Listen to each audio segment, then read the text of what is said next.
Good morning my dear students. आज की इस क्लास में हमको क्लास 10th का एक और मोस्ट फेमस और मोस्ट इम्पॉर्टेंट क्वेश्चन को देखना है, जो कि बोर्ड के पॉइंट ऑफ व्यू से बहुत ज़्यादा इम्पॉर्टेंट है। क्वेश्चन कुछ इस प्रकार से है कि एक 10 सेंटीमीटर फोकस दूरी वाले अवतल दर्पण से कितनी दूरी पर एक वस्तु रखी जाए ताकि उसका 5 गुना बड़ा प्रतिबिंब बने, जबकि प्रतिबिंब वास्तविक हो। प्रतिबिंब की स्थिति भी ज्ञात कीजिए। तो ध्यान से देखिए बेटा, यहाँ पे दिया क्या क्या है। सबसे पहले मैंने क्या बताया कि सवाल को करने से पहले सबसे पहले आपको ये लिखना है, जो भी दिया होगा उसको लिख देना है। दिया है, ध्यान से देखिए क्या क्या यहाँ पे दिया है। 10 सेंटीमीटर फोकस दूरी वाले अवतल दर्पण, यानी कि सबसे पहले हमको दिया अवतल दर्पण की फोकस दूरी। अवतल दर्पण की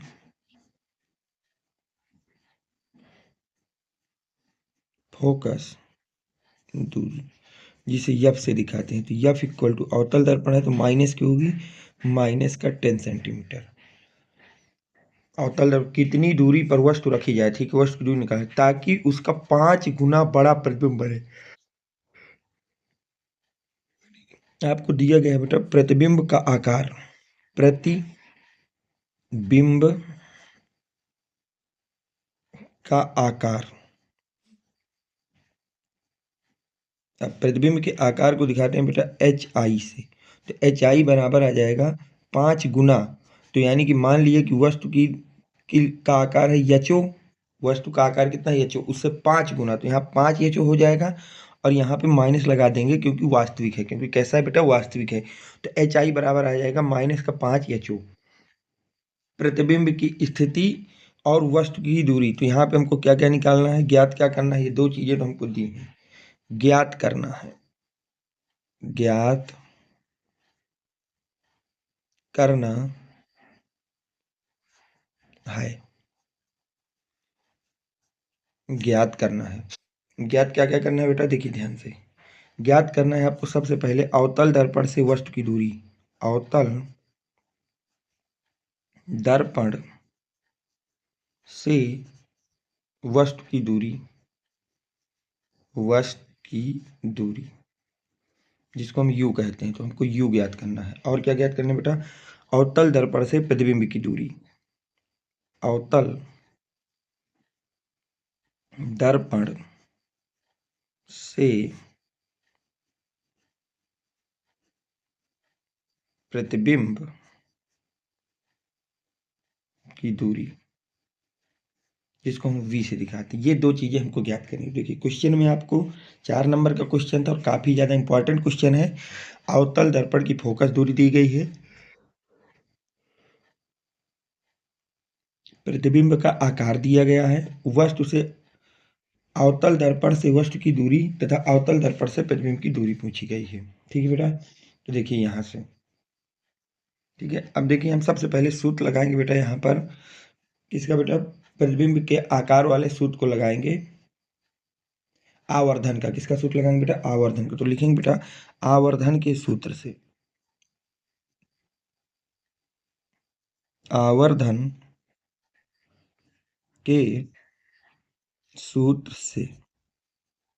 आवर्धन का सूत्र क्या कहता है बेटा कि यम जो है वो बराबर होता है एच आई बटे एच ओ के। किसके बराबर होता है बेटा, एच आई बटे एच ओ के बराबर होता है।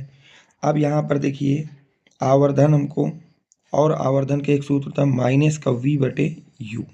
तो ये दोनों सूत्र हम यहाँ से बराबर कर देंगे, एच आई बटे एच ओ। ठीक बेटा, अब एच आई को देखिए सवाल में कितना दिया गया था, -5 एच ओ के बराबर है। तो यहाँ लिखेंगे माइनस का वी बटे यू इक्वल टू माइनस का 5 एच ओ बटे एच ओ। एच ओ से एच ओ कट जाएगा, माइनस से माइनस कट जाएगा, तो v divide by U equal to 5 आ जाएगा। तो v इक्वल टू आ जाएगा बेटा 5u। v इक्वल टू कितना आ जाएगा बेटा, 5u आ जाएगा। v इक्वल टू आ जाएगा 5u। इसको मान लेंगे हम लोग समीकरण नंबर 1। इसको क्या मान लेंगे बेटा, समीकरण नंबर 1। अब देखिए दर्पण कौन सा है बेटा, अवतल दर्पण है। तो यहाँ पर अवतल दर्पण का सूत्र लगा देना है। अवतल दर्पण के सूत्र से, अवतल दर्पण के सूत्र से, किसके सूत्र से बेटा? अवतल दर्पण के सूत्र से। तो अवतल दर्पण का सूत्र क्या कहता है? 1/f equal to 1/u plus 1/v। अब यहाँ पे सभी मान रख दीजिए। तो यफ कितना है बेटा? यफ है माइनस का 10 सेंटीमीटर। तो यहाँ यफ का मान रख देंगे 1/-10 सेंटीमीटर। यू को यू रहने दीजिए, प्लस 1/v।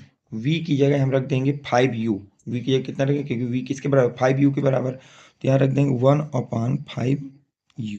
अब ध्यान से देखिए, -1/10 इक्वल टू, यहाँ से एलसीएम आ जाएगा 5u। तो यहाँ आएगा 5 + 1, ये चीज़ आ जाएगी बेटा। अब आगे देखिए ध्यान से।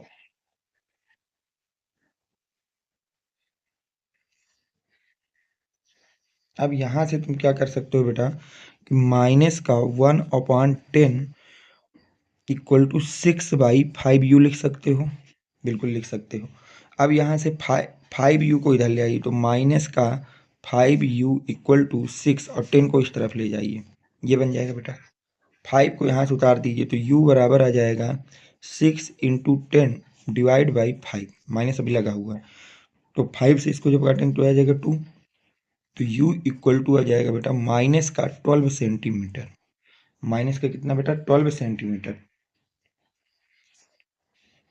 हो गया यहाँ तक? तो हमारा पहला आंसर निकल आया कि हमको जो ज्ञात करना था अवतल दर्पण से वस्तु की दूरी, तो वो कितनी होगी बेटा? 12 सेंटीमीटर होगी। कितनी होगी बेटा? 12 सेंटीमीटर। तो यहाँ पे हम लिख देंगे, आता है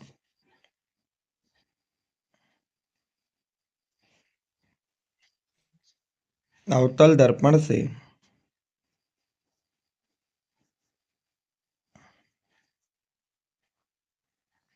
वस्तु की दूरी 12 सेंटीमीटर होगी। कितनी होगी बेटा? 12 सेंटीमीटर। और देखिए क्या निकालना है हमको? हमको ज्ञात करना है अवतल दर्पण से प्रतिबिंब की दूरी ज्ञात करना है, यानी कि u निकालना है। तो लिख देंगे बेटा, v निकालना है, तो लिख देंगे हम लोग u का मान समीकरण 1 में रखने पर। यहाँ पर लिख देंगे बेटा u का मान समीकरण 1 में रखने पर, समीकरण 1 में रखने पर जैसे ही रखेंगे बेटा, तो समीकरण 1 क्या है बेटा? v बराबर 5u है। तो हो जाएगा बेटा v बराबर 5, और u कितना है बेटा? माइनस का 12, ये हो जाएगा।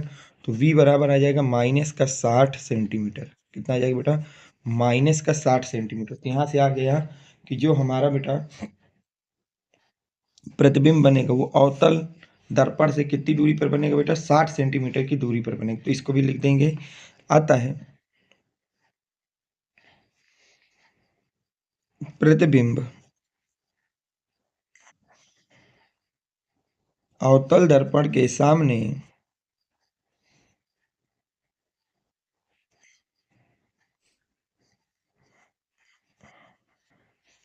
60 सेंटीमीटर की दूरी पर बनेगा।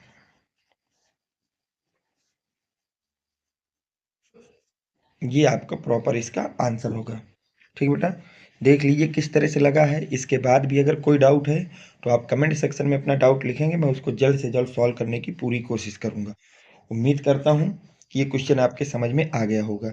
यहाँ पे कुछ नहीं किया, जो दिया था हमने सबसे पहले उसको लिख लिया, जो ज्ञात करना था उसको लिख लिया।